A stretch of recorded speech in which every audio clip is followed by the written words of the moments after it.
Robots, tests en 3 dimensions, lunettes connectées. Pour continuer à produire en France, certaines usines parient sur les nouvelles technologies. Sur ce site d'assemblage de moteurs d'avion, un petit nouveau se balade au milieu des ouvriers. Sur le dos de ce robot, une pièce de plusieurs tonnes. Depuis 4 mois, toute la chaîne a été repensée. Ce n'est plus l'ouvrier qui se déplace, mais le moteur qui vient à lui et se met à hauteur d'homme. On n'est plus obligé de prendre certaines positions un peu compliquées quand on avait des endroits difficiles d'accès. Maintenant, on l'oriente comme on veut, on peut le tourner, on peut l'incliner et faire le montage facilement. Moins de déplacements, moins d'accidents et moins de pertes de temps. Pour l'entreprise, l'investissement de 3 millions d'euros est déjà gagnant. Avec l'ancien processus, on était sur un cycle de montage de 11 équipes. Maintenant, ça nous permet de descendre à 9 équipes. Soit une journée de travail en moins. Pour gagner en efficacité, les postes de montage sont bardés d'écrans.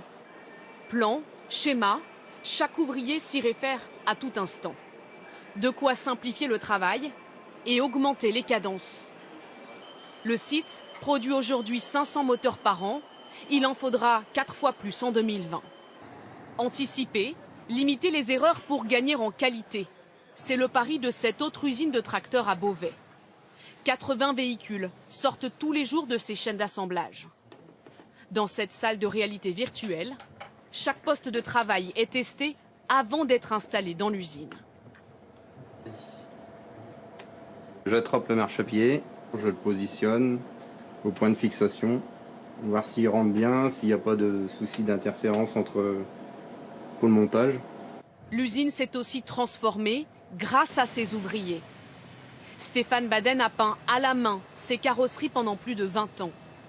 Désormais, il programme les robots qui le font à sa place. Parce qu'on vous dit vous allez être remplacé par un robot, automatiquement pour nous c'est des suppressions d'emplois, mais en fin de compte non, ça nous a donné une opportunité. Il y a 5 ans, les salariés ont accepté plus de flexibilité dans leur temps de travail, un accord clé pour le directeur. On est plus nombreux aujourd'hui qu'hier, on produit plus de tracteurs qu'hier et on gagne plus d'argent qu'hier. Le site sera encore agrandi en 2018. 160 embauches sont prévues.